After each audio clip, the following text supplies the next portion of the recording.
ഭാരതീയ സനാതനധർമ്മത്തിൽ മന്ത്രശാസ്ത്രപ്രകാരവും തന്ത്രശാസ്ത്രപ്രകാരവും ഏറ്റവും മുകളിൽ നിൽക്കുന്ന ദേവനാണ് ശിവൻ. സനാതനധർമ്മത്തിന്റെ പുണ്യഗ്രന്ഥങ്ങളായ വേദങ്ങളിൽ വിഗ്രഹാരാധനയില്ല. അന്നൊക്കെ ദൈവമെന്നാൽ രൂപത്തിനും ഭാവത്തിനുമൊക്കെ അതീതമായി പ്രപഞ്ചമാകെ നിറഞ്ഞു നിൽക്കുന്ന ശക്തിയായിരുന്നു.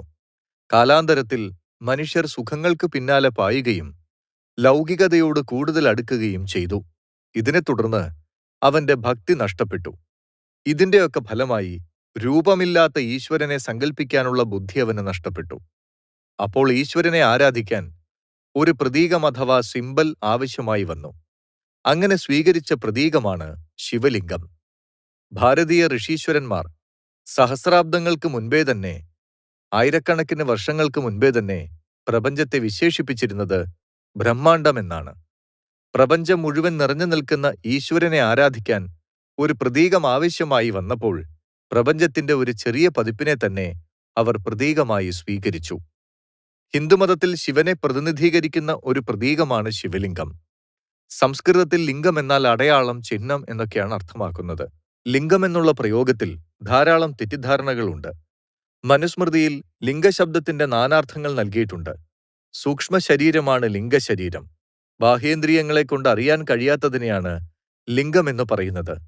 സ്ഥൂല ശരീരം ബാല്യം മുതൽ വാർദ്ധക്യം വരെയുള്ള അവസ്ഥകളിൽ കൂടി ചരിച്ച് അഥവാ സഞ്ചരിച്ച് മരണത്തോടെ നശിക്കുന്നു. എന്നാൽ ലിംഗശരീരം നശിക്കുന്നതിന് ബ്രഹ്മജ്ഞാനം ആവശ്യമാണ്. ലയിച്ച കാര്യങ്ങളെ വീണ്ടും പ്രാപിക്കുന്നതും പരമാത്മജ്ഞാനം കൊണ്ട് ക്ഷയിക്കുന്നതുമാണ് ലിംഗശബ്ദം.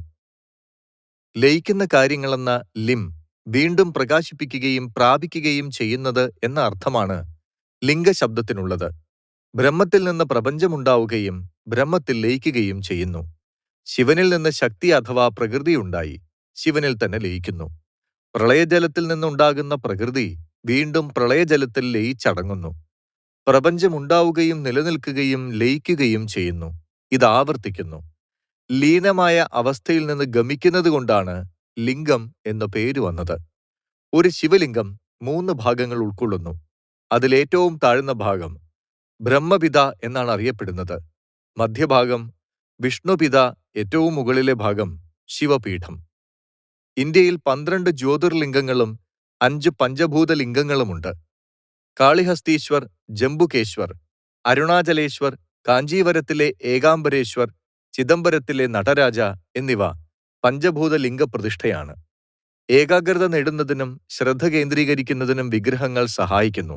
അതുകൊണ്ടാണ് ഇന്ത്യയിലെ പുരാതന ഋഷിമാരും ദാർശനികരും ശിവക്ഷേത്രങ്ങളിൽ ലിംഗം സ്ഥാപിക്കാൻ നിർദ്ദേശിച്ചത്. ഭക്തനെ സംബന്ധിച്ചിടത്തോളം ലിംഗം ഒരു കല്ല് മാത്രമല്ല, അത് സർവപ്രഭയാണ്. എവിടെയും നിറഞ്ഞു നിൽക്കുന്ന പ്രകാശമാണ്. അവന്റെ ആശ്രയവും പ്രത്യാശയുമാണ്. അത് അവനോട് സംസാരിക്കും.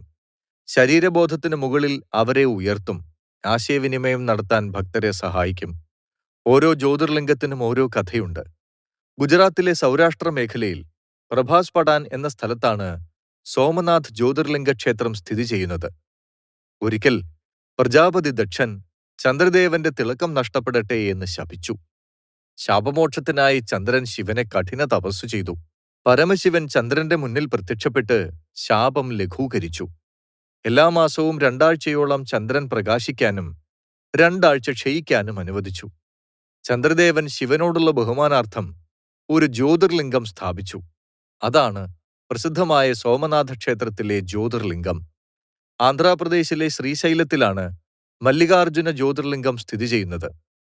ഒരിക്കൽ ശ്രീപാർവതിമാരുടെ പുത്രനായ സുബ്രഹ്മണ്യൻ മാതാപിതാക്കളോട് വഴക്കിട്ട് കൈലാസം വിട്ടിറങ്ങി ശ്രീശൈല പർവ്വതത്തിൽ താമസം തുടങ്ങി.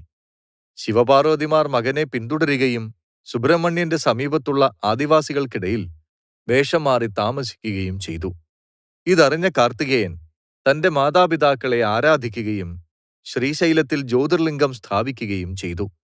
കൃഷ്ണാനദിയുടെ തീരത്ത് അവതരിച്ച ശിവന്റെ ഈ രൂപത്തെ അർജുനൻ എന്നും അമ്മ പാർവതിയെ മല്ലിക എന്നും വിളിച്ചിരുന്നു. ജ്യോതിർലിംഗത്തിന് മല്ലികാർജുന എന്ന പേര് വന്നത് ഇങ്ങനെയാണ്. മധ്യപ്രദേശിലെ ചരിത്ര നഗരമായ ഉജ്ജയിനിയിലാണ് മഹാകാലേശ്വർ ജ്യോതിർലിംഗം സ്ഥിതി ചെയ്യുന്നത്. പുരാതന കാലത്ത് ഉജ്ജയിനി ഭരിച്ചിരുന്നത് ശിവഭക്തനായിരുന്ന ചന്ദ്രസേന രാജാവായിരുന്നു. ആ കാലഘട്ടത്തിൽ എതിരാളികളായ രാജ്യങ്ങളിൽ നിന്നുള്ള രാജാക്കന്മാർ ഉജ്ജയിനി ആക്രമിച്ചു. തങ്ങളെ പരാജയത്തിൽ നിന്നും നാശത്തിൽ നിന്നും രക്ഷിക്കാൻ ചന്ദ്രസേന രാജാവും മറ്റു ഭക്തരും ശിവനോട് അപേക്ഷിച്ചു. ശിവൻ മഹാകാല രൂപത്തിൽ പ്രത്യക്ഷപ്പെടുകയും ചന്ദ്രസേന രാജാവിന്റെ ശത്രുക്കളെ നശിപ്പിക്കുകയും ചെയ്തു. രാജാവിന്റെയും ഭക്തരുടെയും അഭ്യർത്ഥന പ്രകാരം ശിവൻ ഉജ്ജയിനിയിൽ മഹാകാലേശ്വർ ജ്യോതിർലിംഗമായി പ്രത്യക്ഷപ്പെടാൻ സമ്മതിച്ചു. മധ്യപ്രദേശിലെ നർമ്മദാ നദിയിലെ മാന്ധാത ദ്വീപിലാണ് ഓംകാരേശ്വർ ജ്യോതിർലിംഗം സ്ഥിതി ചെയ്യുന്നത്.